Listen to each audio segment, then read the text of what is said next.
We often learn valuable lessons from stories. At times, the stories we experience in our own lives can serve as lessons for others, so they don't have to endure similar hardships.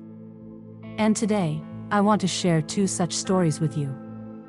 I believe every young man and woman should hear them. So friends, let's begin. In a peaceful and quiet village, there lived an elderly man and woman. They had only one son, who lived in the city and worked as a high-ranking official in a major company. He was very well reputed in his workplace. The company's owner was highly impressed by his work ethic and manners. He respected his boss so much that the boss often thought, this young man must be from a noble, well-educated family. His parents must be very decent and cultured to have raised such a respectful son. But while he showed such deep respect for his boss, he was equally indifferent toward his own parents. Every month, he sent money to his aging parents in the village and considered his duty done. Beyond that, he never felt any further responsibility toward them. Now, he was the only child, and his parents loved him dearly. They were always eager to see him. But the son could never make time to visit his parents in the village, not even once a month. One day, his father wrote him a letter. In it, he said, "My beloved son, I don't know how you are, but I know you're very busy. So busy, it seems, that you can't find the time to visit your aging parents even once a month. You are our only child. Seeing you brings peace to our hearts.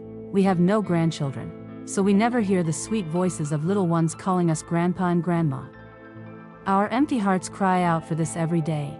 We raised you with all our resources, our love, and affection.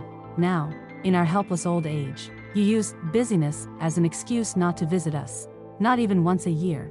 We did not bring you into this world for your money. We brought you here to receive your presence, your love, your affection, and to hear your children lovingly call us grandparents. We raised you with love and dreams that in our old age, you would be there for us so we wouldn't be a burden on anyone else. With our labor and hardship, we gave you an education and a future. But now that you have everything and are self-sufficient, you have forgotten your responsibility to us. That's why we raised you with love, carrying you in our arms. Yours truly, your unfortunate father." Reading this letter, the son became quite irritated. He began to think, my parents just don't understand how hard I have to work to survive here. From the moment I wake up, I'm dealing with constant pressure. How could parents living in a quiet village possibly understand this? Still, he decided that he would visit the village the very next day and explain to his aging parents why he couldn't make time to see them. The next day, he arrived at his village home.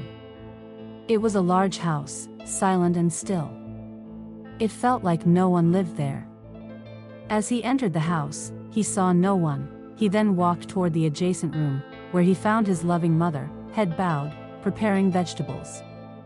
Upon hearing the sound of footsteps, she looked up. Seeing her son after so long, her weary, faded eyes suddenly sparkled with hope. With her frail body, she hurriedly tried to stand, but her body wavered a little. The son quickly ran to her and embraced her to prevent her from falling. Resting in the arms of her beloved son, she clung tightly to him with a deep sense of security. The son felt that her body was trembling, likely from the overwhelming emotion of seeing him again after so long. Hearing the word "mother" from her son after so many years brought tears to her eyes. Wiping them with the edge of her sari, she said, "He's sitting in the backyard." The son gently let go of his mother and walked toward the backyard. She followed slowly and stood at the doorway. There, he saw his father sitting on a high stool, basking in the sun. The son greeted him with peace and sat beside him.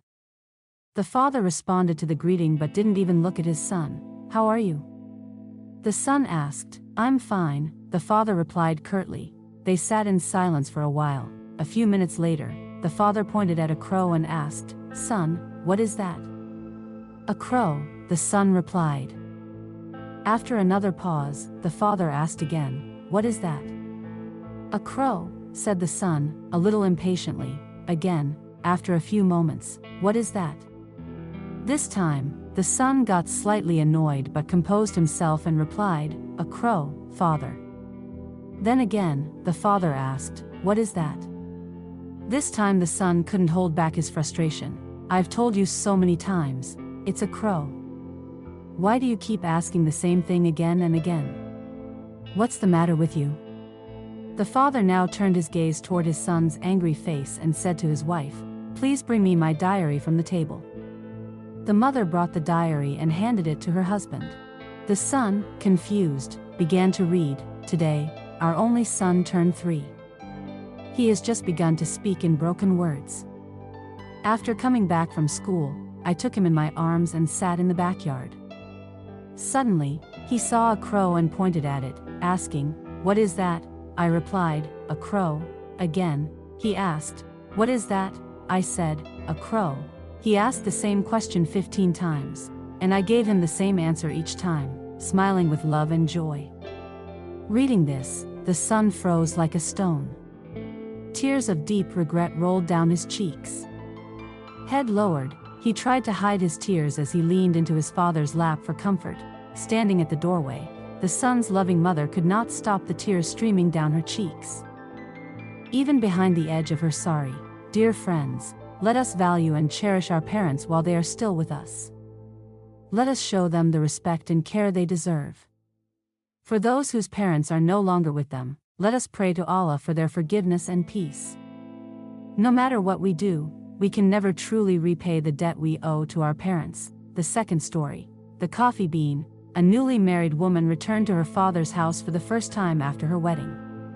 Her mother, curious and eager, asked her how things were at her in-laws' house. The daughter replied, "The people are fine, but the environment feels strange. I don't feel very comfortable there."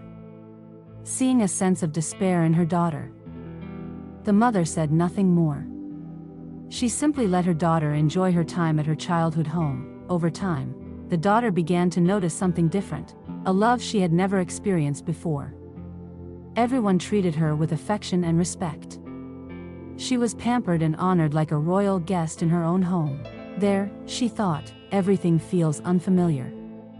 People seem distant and controlling. Though a few are kind, I still feel out of place. Days passed, and the time came for her to return.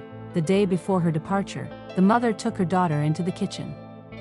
She lit the stove and placed a pot of water to boil.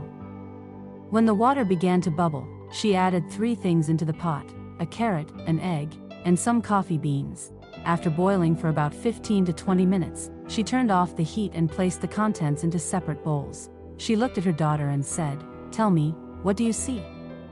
Surprised, the daughter replied, "You boiled a carrot, an egg, and some coffee beans." The mother nodded, "Yes, you're right. But I used these to teach you something. This is the same lesson my mother taught me. I don't know how much this will help you, but it deeply impacted my own life. Listen closely, my dear, because this advice may guide you through your new journey." She continued, "Look at these items. They have all changed. The carrot was once strong and firm, but now it has become soft. The egg was fragile inside, but now its interior has hardened. And the coffee beans, they didn't just change themselves, they changed the water into something flavorful and fragrant." She paused for a moment and said gently, "If you face your new life like a raw carrot, stiff and resistant, then the hardships of your environment will break you down. You will lose your strength and become soft and helpless. If you behave like a raw egg, emotionally weak and fragile, then over time. But if you become like the coffee beans, letting love and warmth blend into your surroundings, you won't just adapt. You'll transform your environment. Just as coffee turns water into something aromatic and sweet, your presence can bring joy and positivity into your home.